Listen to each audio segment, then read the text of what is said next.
Hello everyone, আসসালামু আলাইকুম। কেমন আছো তোমরা সবাই? আশা করি ভালো আছো। আমি পারভিন সুলতানা, এভরিডে মিরাজ মাদার ব্লগে আমার নতুন একটি ভিডিওতে তোমাদেরকে জানাই ওয়েলকাম। দেশ থেকে, দেশের বাইরে থেকে যে যেখানে বসে আমার এই ভিডিওটি দেখতেছেন সবাইকে অসংখ্য অসংখ্য ধন্যবাদ। আজকের ভিডিওটা করার কোনো ইচ্ছেই ছিল না। দেশের পরিস্থিতির কথা চিন্তা করে অনেকটা খারাপ লাগছিল। অনেকক্ষণ বসে নিউজ দেখছি, মনটা খারাপ হয়ে গিয়েছে। অনেক জায়গায় অনেক মানুষ অনেক কষ্টে আছে, বিশেষ করে বেশি বৃদ্ধ এবং ছোট ছোট ছেলে মেয়েদেরকে নিয়ে বেশি কষ্ট হইতেছে। অনেক জায়গায় বিশুদ্ধ পানিও পাইতেছে না খাওয়ার জন্য, এরকম অবস্থা হয়ে গেছে। যাই হোক, ওগুলো সবাই জানে, এখন নাই বললাম। সবাই সবার জায়গা থেকে দোয়া করা ছাড়া আর কিছুই করতে পারতেছি না। তো এই যে এখানে আমি সকালবেলা নাস্তা খাইতেছি, পরোটা আর চা খাইতে বসেছি, কিন্তু মন চাইছে না। একটু একটু করে নিতেছি আর খাইতেছি, গলা দিয়ে নামতেছে না খাবার। অনেক খারাপ লাগে নিউজগুলো দেখলে, ছোট ছোট বাচ্চারা কত কষ্ট করতেছে পানির ভিতরে। তো আমি সকালে যে 2টা পরোটা নিয়েছি, কিন্তু মন চাইছে না। একটা পরোটা জোর করে খেয়েছি। আর যে চাটা খেলাম, তো চা 1 কাপ না খেলেই নয়। আগে এই অভ্যাসটা আমার ছিল না, এখন ইদানিং এই অভ্যাসটা হয়ে গেছে। অনেক খারাপ অভ্যাস এটা, আস্তে আস্তে এই অভ্যাসটা বাদ দিতে হবে।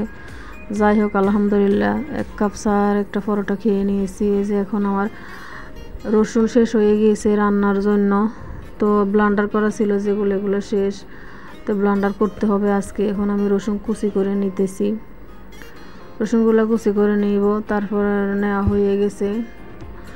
তো আমি এখানে যে ফ্রিজের উপরে কেমন জানি জাপটা জাপটা হয়ে গিয়েছে, সাদা সাদা হাতের ছাপ পড়েছে। অনেক দিন মোছা হয় না, মন ভালো না, কোনো কাজ করতে ভালো লাগে না। একটু একটু করে করি, যেগুলো না করলেই না ওগুলোই করি, বাড়তি কোনো কাজে করা হয় না।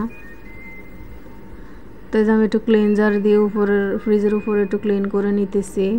এরকম ক্লিন করলে উপরের হাতের যে স্পর্শ দাগটা আছে ওটা থাকে না, চলে যায়, তাড়াতাড়ি মুছেও যায়, দেখা যায় না। আমি সুন্দর করে পরিষ্কার করে নিতেছি।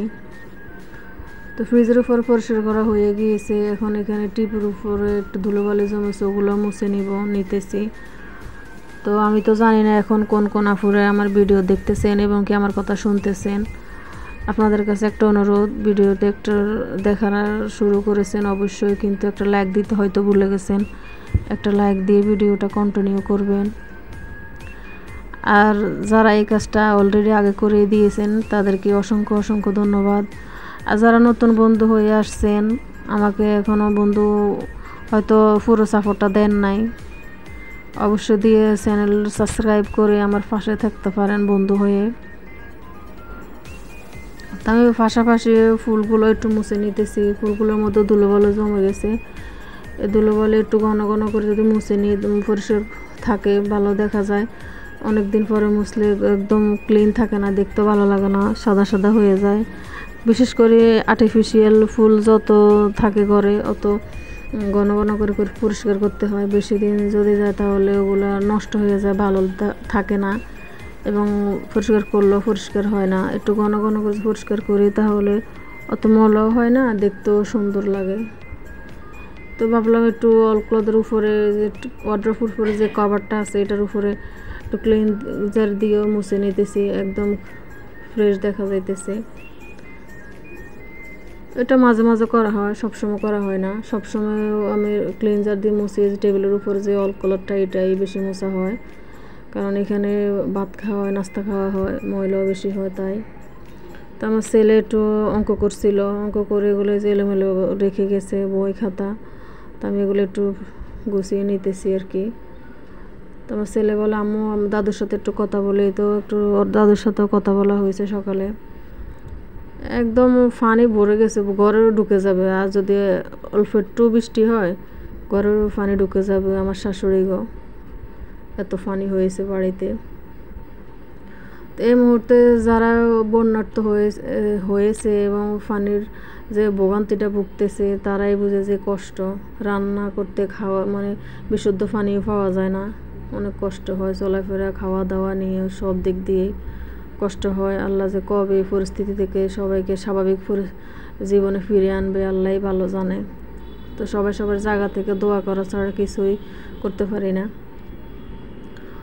তো খাটের উপরে একটু ধুলোবালি জমা হয়, কাঠের ফার্নিচার যে কোনো ফার্নিচারের উপরে অনেক ধুলোবালি জমা হয়ে থাকে, এগুলো মাঝে মাঝে আমি পরিষ্কার করে নিই, একটা এই যে নরম সুতির কাপড় দিয়ে মুছে নিই, মাঝে মাঝে একদম ফ্রেশ হয়ে যায়, ভালো দেখা যায়। এগুলো না মুছলে একদম ভালো দেখায় না, তো আমি এগুলো মাঝে মাঝে করে নিই। আজকে এই মোছার কাজটাই বেশি করা হয়েছে ঘরের মধ্যে, ধুলোবালি থাকলে ভালো লাগে না, আর কাজ কি করব, কাজও মন বসে না, যে অবস্থা দেশের এগুলো শুনলে কি ভালো লাগে।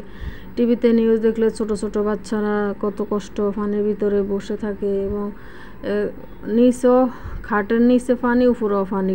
একটা ছোট একটা কাঠের টুকরোর উপর দেখলাম 2টা বাচ্চা বসে আছে, আর মা আর বাবা পাশে দাঁড়ানো, কান্না করতেছে বাচ্চারা। এগুলো দেখছি আজকে, অনেক খারাপ লাগছিল।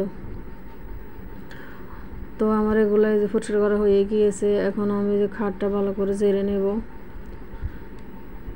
খাটটা ভালো করে এই যে চাদরটা টান টান করে বিছিয়ে নিব আর কি, যে এলোমেলো হয়ে থাকলে ভালো লাগে না। তো এগুলো যদি ঠিক থাকে তো মনটাও ভালো থাকে, এই আর কি। তো তোমাদের সাথে কথা বলতে বলতে ভিডিওর শেষ পর্যন্ত চলে এসেছি। পরবর্তী ভিডিও দেখার আগ থেকে আমন্ত্রণ জানিয়ে রাখছি। সবাই ভালো থাকবেন, সুস্থ থাকবেন। আল্লাহ হাফেজ।